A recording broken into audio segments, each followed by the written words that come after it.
Hola amados, ¿cómo están? Es bueno poder estar otra vez con ustedes revisando este tema de escatología bíblica, el estudio de los últimos tiempos.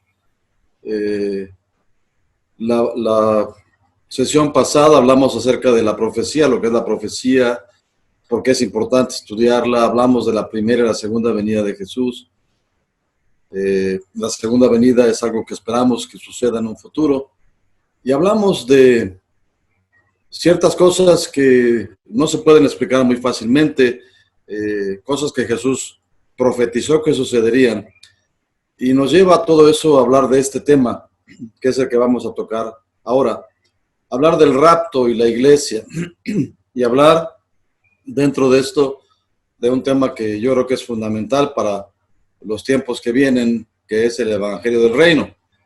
Es la segunda parte de varias partes que tiene este análisis, este estudio, y vamos a empezar de una vez.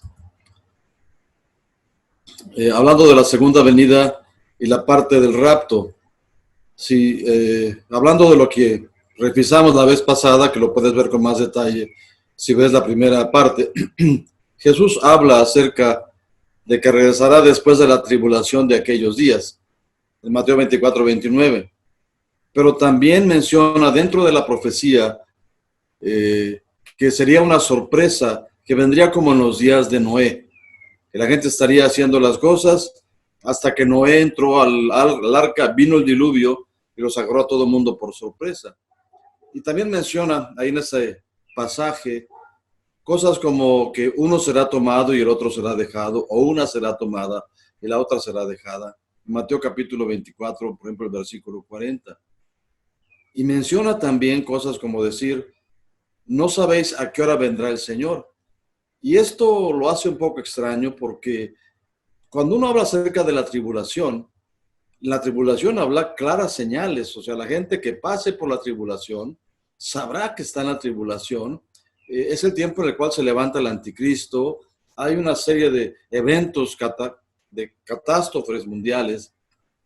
O sea, se da uno cuenta, uno sabe exactamente acerca de la gran tribulación y también sabe los tiempos, porque están marcados tiempos para que se lleven a cabo las cosas durante ese periodo. Se levantará el anticristo, por ejemplo, y el falso profeta durante la gran tribulación. La Biblia habla acerca de que será un periodo de 7 años donde empieza el crecimiento de lo que será el reino del anticristo hasta el final, cuando el Señor venga. Así que es fácil para la gente que vive en aquella época el razonar y el poder entender los tiempos y la hora o la fecha en la cual Jesús puede regresar después de la gran tribulación. También dentro de este contexto, en Mateo capítulo 25, Jesús habla acerca de esta parábola de las 10 vírgenes, 5 vírgenes prudentes, 5 vírgenes insensatas, y de repente llega el esposo en la noche y las prudentes entran a las bodas, pero las insensatas se quedan fuera de las bodas. Es decir, hay una separación de una parte de lo que sería, digamos, los cristianos, porque tienes que entender que en este contexto, cuando Jesús habla de vírgenes, habla acerca de gente que ha sido redimida, gente que salva, gente que ha entregado su vida a Cristo, voy a ponerlo así. Y sin embargo, una parte entra con el esposo a las bodas y otra parte se queda fuera, y básicamente porque no tenían aceite, es decir, no tenían la presencia del Espíritu Santo en la intensidad o en la capacidad que tuvieron las prudentes. También Jesús menciona en un par de ocasiones que el Hijo del Hombre vendrá a la hora que no penséis. Y habla acerca de este siervo fiel en este Mateo capítulo 24, del versículo 45 al 44 al 51. Y habla acerca de este siervo fiel que aunque el Señor tarde en venir, se mantiene sirviendo fielmente. Y dice, cuando su Señor regrese y lo encuentra haciendo así, lo pondrá sobre todos sus bienes, lo tratará de manera especial, pero el siervo malo que no lo está esperando, no lo va a ir tan bien. Pero una vez más es el concepto de vendrá a la hora que no penséis. Y dentro de este contexto, después de la parábola o el ejemplo pues de las 10 vírgenes, Jesús usa la parábola de los talentos. Y dentro de esa parábola menciona que el Señor regresó después de mucho tiempo. Y eso es parte de lo que quiero que pienses. Claramente, del tiempo que Jesús habló esta profecía al tiempo que vivimos hoy, ha pasado mucho tiempo. Pero cuando el Señor regresa, espera encontrarse a sus siervos haciendo algo de trabajo, siendo fieles a la obra que el Señor les encomendó. Y recompensa al de 5 talentos que lo duplicó y al de 2 talentos que lo duplicó también de la misma manera, pero regaña muy fuerte y trata muy duro a aquel que no aprovechó su talento para hacer lo que tenía que hacer. En fin, hay algo que tiene que ver con un evento distinto, porque son diferencias. O viene después de la tribulación, cuando sabemos qué fecha va a ser y más o menos la época en la cual esto va a pasar, o viene a una hora que no pensemos. Y la verdad es que los dos eventos son reales, los dos eventos son eventos futuros que van a ocurrir. Es decir, primero, Jesús vendrá como una esposa, como un esposo que está buscando a su novia. Esto es el rapto, el arrebatamiento, y sucede antes de la tribulación, porque necesitamos primeramente estar con Él, y lo vamos a revisar un poco más a detalle, para poder regresar con Él después. Estaremos con Él y regresaremos con Él. Pero después de la tribulación, Jesús vendrá como rey a establecer su reino. Esta es la segunda venida del Señor que ocurre después de la tribulación. Y como revisamos en la primera sesión, en la primera parte de esta enseñanza, esta es la segunda parte de la que estamos hablando, el Señor viene con los ejércitos celestiales con vestidos de lino fino, limpio y resplandeciente. Es decir, vendremos juntamente con Él cuando el Señor venga como rey a establecer su reino. Así que quiero hablarte del rapto y de la iglesia. Es un evento que está próximo a suceder. No se puede saber exactamente cuándo, pero muchas de las señales, o si no es que las señales que estábamos esperando ya se han cumplido. Si tú has seguido los eventos, guerras, rumores de guerras, pestes, hambres, terremotos, Israel ha vuelto a tomar control de Jerusalén. En fin, muchas de las cosas que Jesús predijo o profetizó que ocurrirían antes de su venida se están cumpliendo o se han cumplido ya. A este evento del rapto se le conoce también como el arrebatamiento y como la primera resurrección, como se menciona en el libro de Apocalipsis. Ya lo veremos también más adelante. Pero quiero revisar contigo algunos versículos para que entiendas de dónde sale la enseñanza y la doctrina que sustenta esto que es el rapto. Primera de Tesalonicenses, capítulo 4, de los versículos 14 al 17. Lo tengo aquí para que lo puedas leer. Dice que si creemos que Jesús murió y resucitó, así también traerá Dios con Jesús a los que durmieron en él. Por lo cual dice, os decimos esto en palabra del Señor, que nosotros que vivimos, que habremos quedado hasta la venida del Señor, no precederemos a los que durmieron, porque el Señor mismo, con voz de mando, con voz de arcángel y con trompeta de Dios, descenderá del cielo. Y los muertos en Cristo resucitarán primero.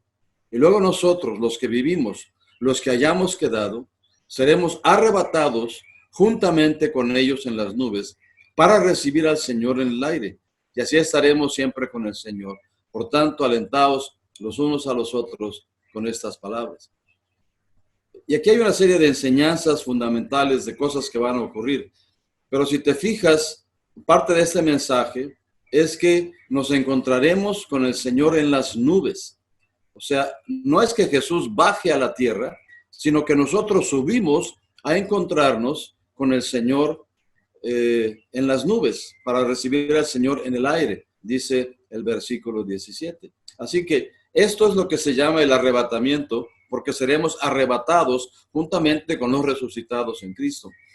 Y también se le conoce como el rapto, para hacerlo más cortita la palabra. Eh, lo que quiero que veas algunos puntos claves. Básicamente nosotros creemos que Jesús murió y resucitó. Eso es innegable, es parte fundamental de nuestra fe. Y Pablo dice, si crees eso, entonces tienes que también creer, tienes que aceptar esta enseñanza porque es palabra del Señor. Dios traerá con Jesús a los que durmieron en él. Y luego dice, los muertos en Cristo resucitarán primero. Los que quedemos, los que estemos vivos en ese momento, en el momento de ese evento, seremos arrebatados con ellos, es decir, con los muertos en Cristo que han resucitado, y nos encontraremos en las nubes para recibir al Señor en el aire. Es decir, Jesús nunca en este evento no llega a tocar la tierra. Y es una parte importante porque en la segunda venida Jesús pone sus pies, Jesús desciende y se pone sobre el monte de los olivos. O sea, físicamente en la segunda venida Jesús desciende y se pone él mismo completo sobre el monte de los olivos físicamente. Es decir, en este caso, en el caso del rapto, el Señor Jesús no llega a la tierra, sino que nosotros subimos para encontrarnos con él en el aire. Y así estaremos siempre con el Señor, dice la palabra. Y esto Pablo lo dice claramente, no es algo que Pablo se imaginó, esto es palabra del Señor. Es doctrina revelada por Dios directamente a Pablo para la iglesia. Es algo que tú y yo tenemos que aceptar y creer porque el Señor lo ha revelado de esa manera.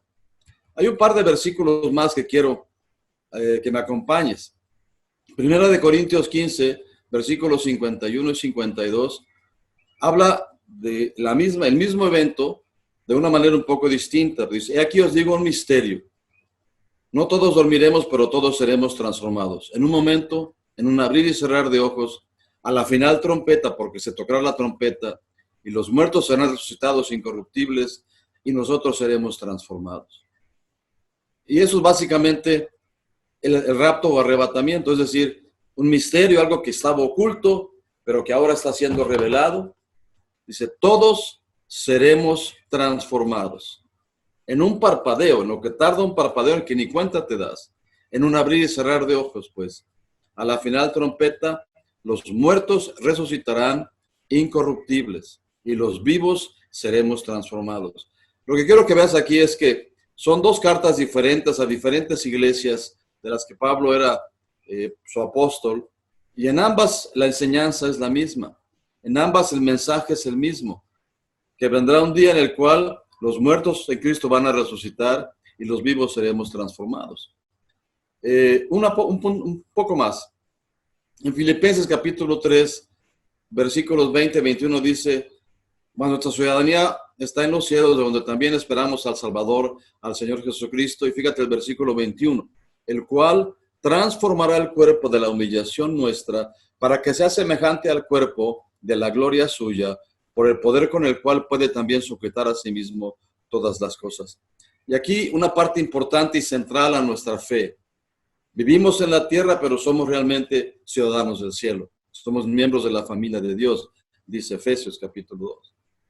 Ahora, lo que enseña la palabra es que nuestro cuerpo será transformado dejando esta humillación, porque se refiere a este cuerpo como el cuerpo de la humillación, porque se va desgastando, porque va perdiendo fuerza, para poder tener un cuerpo que sea semejante al cuerpo de la gloria suya. Es decir, este proceso del rapto, de la primera resurrección, implica que nuestro cuerpo será transformado para llevar un cuerpo, para tener un cuerpo que sea un cuerpo semejante al cuerpo suyo. Quiero decirte una cosa, todos los muertos en Cristo hoy, su espíritu está en la presencia del Señor, pero siguen siendo espíritus.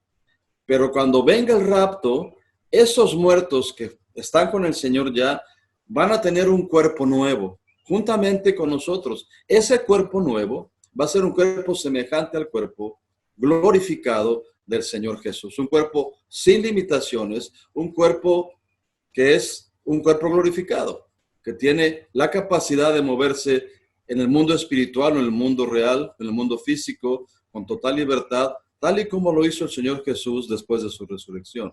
Él no resucitó con el cuerpo que tenía como humano. Él resucitó con un cuerpo glorificado. Hoy a la diestra del Padre hay un hombre sentado, pero el cuerpo de ese hombre, obviamente es Dios, pero el cuerpo de ese hombre, el cuerpo humano que el Señor Jesús tiene, es un cuerpo glorificado, es un cuerpo como el cuerpo que tendremos tú y yo cuando venga el rapto o arrebatamiento. Primera de Corintios capítulo 15, versículos 49 y 53, es importante. Dice, así como hemos traído la imagen del terrenal, es decir, la imagen de Adán, traeremos también la imagen del celestial, es decir, la imagen del Cristo resucitado. Porque es necesario que esto corruptible, es decir, nuestro cuerpo corruptible, se vista de incorrupción, y esto mortal, este cuerpo que traemos hoy, se vista de inmortalidad. Así que traeremos la imagen del celestial, lo corruptible se convertirá en incorruptible, lo mortal se volverá en inmortal. Esto es lo que va a ocurrir en el momento del rapto. Seremos transformados juntamente con los muertos en Cristo que serán resucitados. Ahora es importante que entendamos la diferencia entre los dos eventos. Son eventos que ocurrirán en el futuro, pero hay diferencias muy claras entre el rapto y la segunda venida. Y aquí tienes una pequeña lista de esas diferencias en base a los versículos que hemos estado estudiando. En el rapto, el Señor se encuentra a los creyentes en el aire. En la segunda venida o la manifestación gloriosa, como también se conoce, regresa con los creyentes a la tierra. Es físicamente pone sus pies en la tierra, pone su presencia en la tierra. En el rapto, los cristianos reciben un cuerpo nuevo, glorificado. En la segunda venida, nadie recibe un cuerpo nuevo de la gente que está en la tierra, nadie recibe un cuerpo nuevo. En el rapto somos trasladados para encontrarnos con el Señor en el aire. En la segunda venida, nadie es trasladado. La gente que está en la tierra se queda en la tierra. En el rapto no hay un juicio en la tierra. Hay algo que pasa en el cielo, pero no es un juicio en la tierra. Y sin embargo, en la segunda venida, Cristo juzga a los habitantes de la tierra. El rapto puede ocurrir en cualquier momento, pero la segunda venida solo ocurre después de la gran tribulación. Para el rapto no hay señales previas, vendrá como ladrón en la noche, pero la segunda venida después de la tribulación hay muchas señales, especialmente cuando está la tierra metida en esa gran tribulación.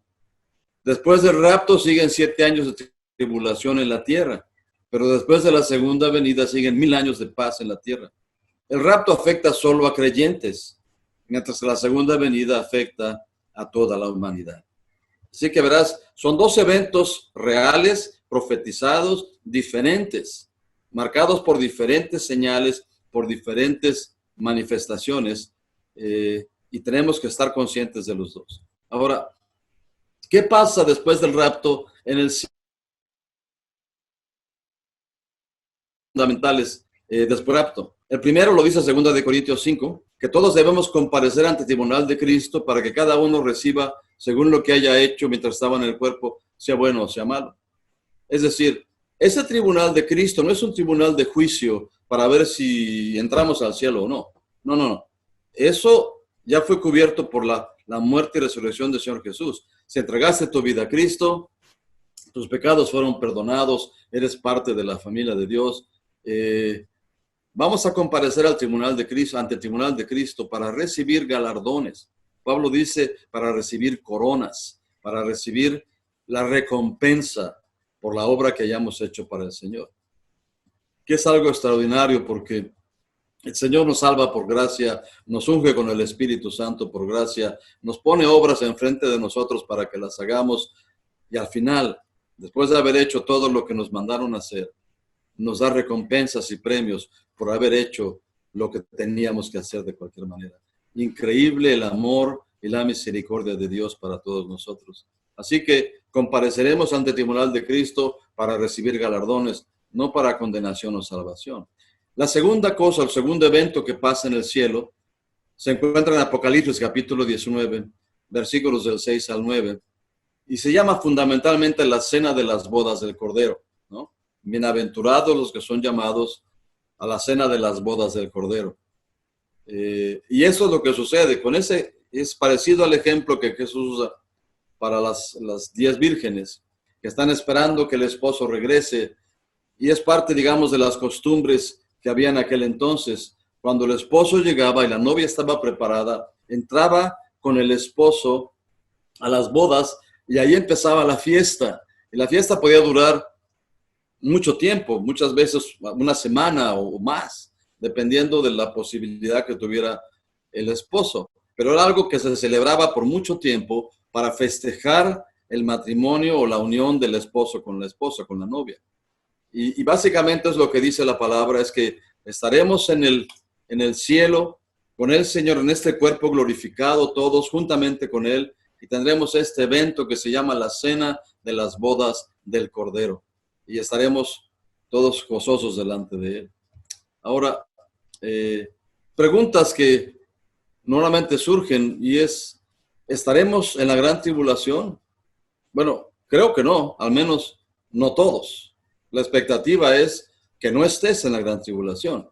¿Por qué? Porque siempre que hubo un juicio en el Antiguo Testamento, Dios preservaba a los justos. Y Jesús dice que sería como en los días de Noé. Dijo en Mateo 24, versículos 34 y 42. Estaba todo el mundo viviendo normal hasta que Noé entró al arca y vino el diluvio. El diluvio solo vino cuando Noé estaba a salvo con su familia en el arca. Igual, cuando Dios juzga a Sodoma y a Gomorra en tiempos de Abraham, el juicio no cae sobre Sodoma, sobre las ciudades, hasta que Lot sale de la ciudad. Cuando Lot sale de la ciudad con su familia, entonces viene la destrucción. Es decir, Dios preserva a los justos de los juicios. Y quizá un pasaje que es fundamental para que entiendas esto, de que no estaremos en la gran tribulación, o cuando menos no todos. Isaías 26, versículos 19 al 21 dice, tus muertos vivirán, sus cadáveres se resucitarán. Es básicamente una referencia a esta primera resurrección. Versículo 20 dice, anda pueblo mío, entra en tus aposentos, cierra tras ti tus puertas, escóndete un poquito por un momento, en tanto que pasa la indignación. Porque aquí que Jehová sale de su lugar para castigar al morador de la tierra por su maldad contra él. Y la tierra descubrirá la sangre derramada sobre ella y no encubrirá ya más a sus muertos. O sea, es una profecía que es fundamentalmente este evento donde la iglesia es raptada, es arrebatada, es llevada para estar guardada mientras viene este tiempo de terrible tribulación que vendrá sobre la tierra. Así que creo que no todos estaremos, porque la expectativa de Dios es que seamos librados de este evento de juicio que vendrá. Y bueno, la pregunta que sigue entonces, bueno, entonces estaremos en las bodas del Cordero. Pues yo creo que sí, pero también no todos. Y esto es donde realmente tenemos que empezar a ponernos atentos, como dicen, ponernos las pilas, porque de las 10 vírgenes, en la parábola de las 10 vírgenes, solo las 5 prudentes entran a las bodas. Las otras 5 son dejadas atrás. Las prudentes son aquellas que tienen las lámparas llenas de aceite, es decir, están llenas del Espíritu Santo. Es la interpretación normal de este pasaje. Y Jesús lo explica y lo dice claramente en diferentes pasajes. En Mateo 24, 38 al 40, dice que será como en los días del diluvio, estaban comiendo y bebiendo, casándose, dándose en casamiento hasta el día en que no entró al arca y no entendieron hasta que vino el diluvio. Mira el versículo 40. Entonces estarán 2 en el campo, el uno será tomado y el otro dejado. 2 mujeres estarán moliendo en un molino, la una será tomada y la otra será dejada. Mira un poco más, Lucas 17, versículos 34 al 36. Os digo que en aquella noche estarán 2 en una cama, el uno será tomado, el otro será dejado. 2 mujeres estarán moliendo juntas, la una será tomada, la otra dejada. 2 estarán en el campo, el uno será tomado, el otro será dejado. O sea, está claramente diciendo, no todos van a estar. Algunos se van a llevar. Ahora, por favor, quiero que por favor me entiendas esto. Jesús no está diciendo, solo la mitad de los cristianos se van. No sé a lo que se refiere. Lo que quiere enseñar es, no todos van a estar. Pueden estar juntos, pero uno se va y otro se queda. No tiene que ver con cercanía, no tiene que ver con parentesco, no tiene que ver con actividad. Tiene que ver más bien con lo que está en la vida de la persona. Tiene que ver con este ejemplo de las 10 vírgenes. De qué tan cercano estamos en la relación con el Espíritu de Dios. Y mira, a lo mejor no lo estás, aún hay tiempo de corregirlo. A lo mejor estás, aún hay tiempo de mejorarlo. Siempre es posible llegar a una relación más íntima con el Espíritu de Dios. Déjame hablar de quiénes van a estar, o qué tipo de personas más bien van a estar en el rapto. Y el mejor ejemplo, si quieres, bíblico, es la iglesia de Filadelfia en Apocalipsis. Es una de las 7 iglesias, es de hecho la 6ª iglesia en orden. Apocalipsis capítulo 3, del versículo 8 al 13, al 14 más o menos. Pero en los versículos que escogí, dice, yo conozco tus obras, aquí he puesto delante de ti una puerta abierta, la cual nadie puede cerrar, porque aunque tienes poca fuerza, has guardado mi palabra y no has negado mi nombre. Y esto básicamente, y Jesús dice, yo te guardaré también de la prueba que ha de venir sobre el mundo entero. O sea, es a este tipo de iglesia, a este tipo de personas, a las que Jesús promete, viene un tiempo de prueba muy fuerte sobre la tierra, pero te voy a guardar, no vas a pasar por ahí, porque has guardado mi palabra. Y es básicamente la traducción, si lo quieres poner en ese sentido, es una iglesia fiel, gente fiel, que ama la palabra de Dios y la obedece. Gente no solo llena del Espíritu Santo, sino también que ama la palabra y vive conforme a la palabra. Gente que se mantiene en esa actitud, en esa forma de vida. Gente como Elías, si quieres poner ejemplos de personas que han vivido, Elías, el profeta Elías, que decía en Primera de Reyes, capítulo 19, versículo 10, se describía a sí mismo diciendo, he sentido un vivo celo por el Señor, por el Dios de los ejércitos, por Jehová. O gente como Enoc antes del diluvio, que fue arrebatado por Dios porque recibió testimonio de haber agradado a Dios. Y eso creo que es lo que tenemos que estar siempre empujando, siempre buscando tú y yo. Un testimonio de que lo que estamos haciendo le agrada a Dios. Ahora, ¿qué falta? Porque la verdad, todas las señales proféticas que tenían que cumplirse prácticamente se han cumplido. Hay muchas que faltan todavía, pero muchas de esas señales que faltan van a cumplirse durante el tiempo de la gran tribulación. Pero con respecto a las cosas que hacen falta para que venga el arrebatamiento, el rapto, prácticamente estamos ahí, excepto en mi concepto por este punto. Jesús dijo, Mateo capítulo 24, versículos del 12 al 14, pero en particular el versículo 14. Será predicado este evangelio del reino en todo el mundo para testimonio a todas las naciones y entonces vendrá el fin. Ahora, esta idea del evangelio del reino no nada más es una cuestión simple de poder levantar la voz y decir Jesús es el Señor, entrega tu vida y sálvate, sino tiene que ver con lo que Jesús enseñó a sus discípulos acerca del reino, de lo que es el reino de Dios. En Mateo 10, versículos de 5 al 8, cuando envió a los 12 apóstoles, a los 12 que había escogido, les dijo, versículo 7, yendo a predicar diciendo, el reino de los cielos se ha acercado, sanad a enfermos, limpiad leprosos, resucitad muertos, echad fuera demonios, de gracia recibisteis, dad de gracia. Es decir, el evangelio del reino es un evangelio que trae restauración, liberación, sanidad, vida a las personas. El evangelio del reino es un evangelio que se predica en el poder del Espíritu Santo con milagros, señales, prodigios, cosas maravillosas. Es un evangelio llevado por personas que están llenas del Espíritu Santo, moviéndose en los dones del Espíritu. Eso es lo que yo entiendo con respecto al evangelio del reino. Y Jesús dice, será predicado este evangelio del reino en todo el mundo para testimonio a todas las naciones y entonces vendrá el fin. Una vez que el rapto ocurre, escúchame, una vez que el rapto ocurre, empieza una semana de eventos que no pueden detenerse. Al final de esa semana de años, 7 años, empiezan 7 años que no pueden detenerse. Al final de los 7 años, Jesús vendrá con nosotros, con sus santos. Pero el fin de lo que pasa día a día sucede en el momento que viene el rapto, porque se echa a andar la última parte de la historia de este tiempo. Así que necesitamos meternos cada vez más con el Espíritu Santo, porque este Evangelio del Reino no se puede predicar con entendimiento humano, con filosofías humanas, con razonamientos y buena voluntad. Se tiene que predicar en el poder del Espíritu Santo. Así que tú y yo necesitamos meternos cada vez más y más con el Espíritu de Dios. Así que, para concluir, ¿qué tenemos que hacer para estar en el rapto? Claro, puedes quedarte en la gran tribulación. No, no te lo recomiendo. Así que, ¿qué tenemos que hacer?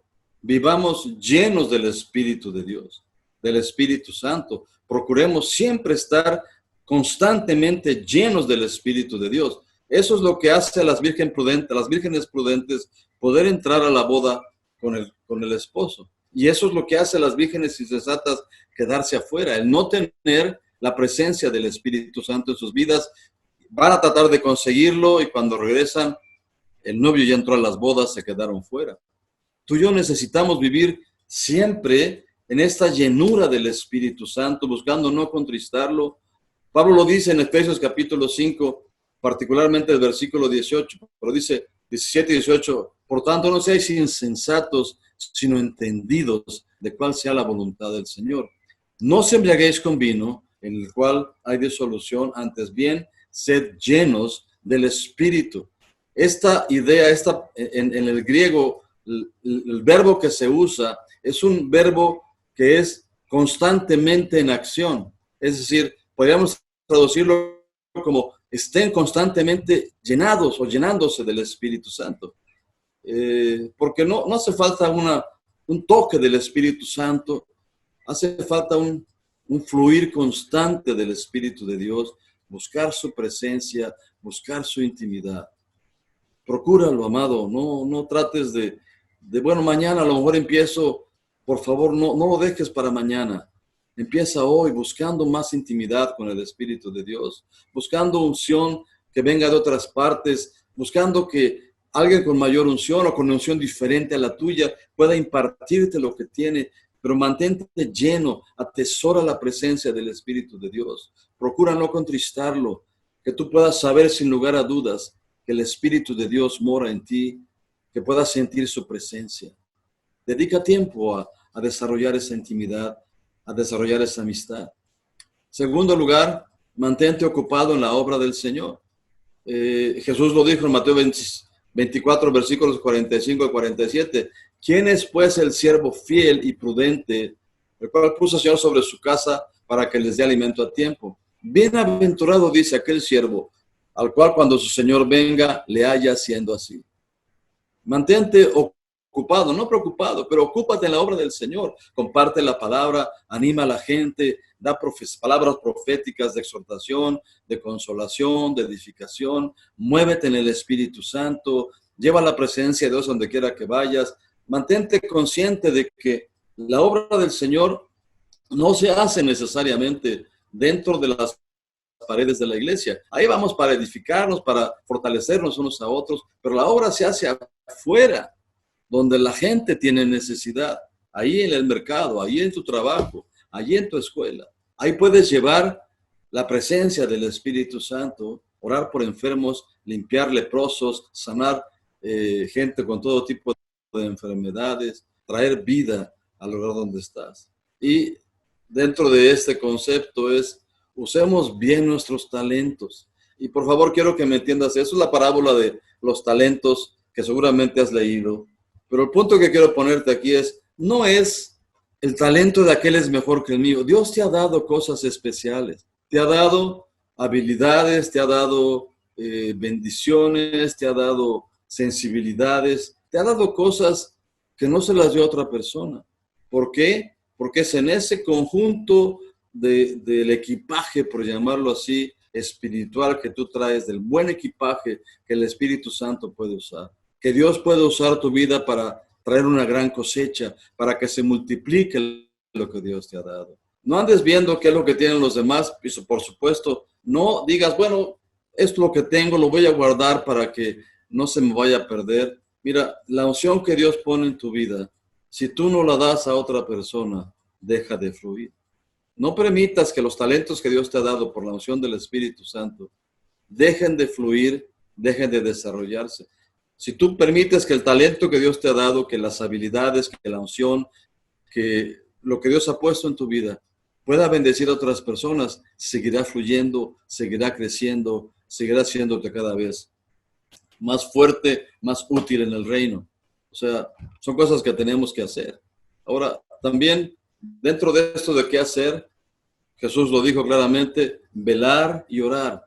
Versículos que están aquí, Mateo 24:42, velad pues porque no sabéis a qué hora ha de venir vuestro Señor. Mateo 25:13, velad pues porque no sabéis el día ni la hora en que el Hijo del Hombre ha de venir.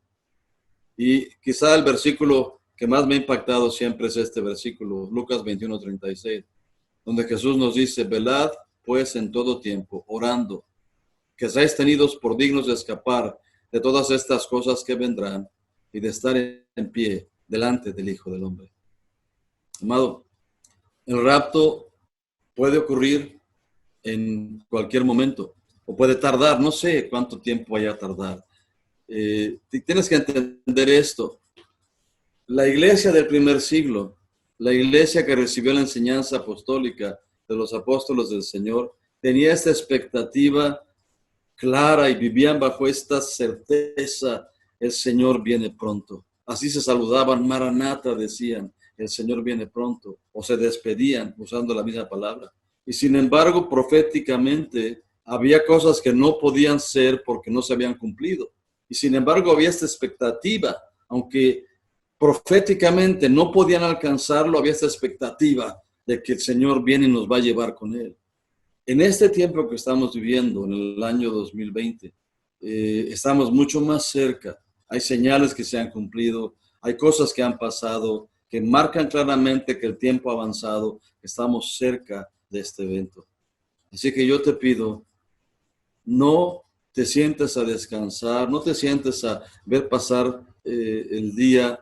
Dedícate a buscar al Señor, dedícate a buscar cómo usar los talentos que Dios te ha dado. Dedícate a orar en todo tiempo, pidiendo que ser tenido por digno de escapar de las cosas que vendrán y poder estar en pie delante del Hijo del Hombre. Eso es lo que el rapto va a hacer con los que estemos en él. Yo te animo a que no te presiones, no te preocupes, pero ocúpate en cosas que hacen diferencia, en cosas que van a marcar una diferencia en tu vida y en la vida de muchas personas también.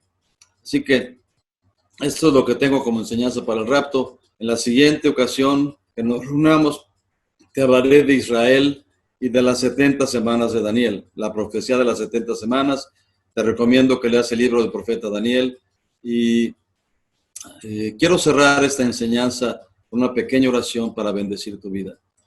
Padre, yo te pido, Señor, en el nombre de Jesús, que cada persona que ha estado viendo estas enseñanzas, pongas un fuego en su corazón, un anhelo insaciable de buscar más de la presencia de tu Espíritu Santo, de dedicar más tiempo en oración, orando en lenguas, orando con entendimiento. Bendigo a cada persona que participa de esta enseñanza. Te bendigo con más del Espíritu de Dios. Te bendigo con más hambre, con más certeza, con más seguridad acerca de tu posición en Cristo. Te bendigo para que puedas salir a bendecir a otros como Dios quiere que bendigamos. Que Dios te bendiga de manera especial, te unja y te capacite para hacer la obra de evangelismo, para llevar el mensaje del evangelio del reino a donde quiera que tú vayas. Que te use con poder para cambiar vidas de personas, para cambiar vidas de familias, para cambiar vidas de ciudades, de naciones, si ese es tu llamado. Te bendigo en el nombre de Jesús y doy gracias a Dios por tu vida. Amén. Así que, amados, nos veremos la próxima ocasión. Que Dios les guarde, les bendiga en abundancia. Muchas gracias.